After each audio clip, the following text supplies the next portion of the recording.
Hi, Rosie here. I'm an energy healer, and especially today I'm going to talk to you about the energy healing of Reiki. It means Rei, meaning higher power, and Ki, meaning energy or life force. So it's your own higher life force connected to all that is, or source energy. It helps you clear your mind and helps clear your body of any toxins and any buildup or any struggles that you might be having.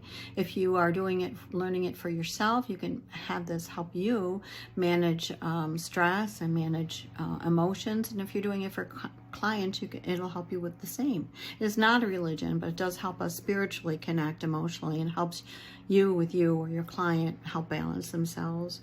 You are the plug or the person who helps connect them with their own energy and help relieve that. So it removes tension, it brings calm and peace, and really essentially everyone can benefit.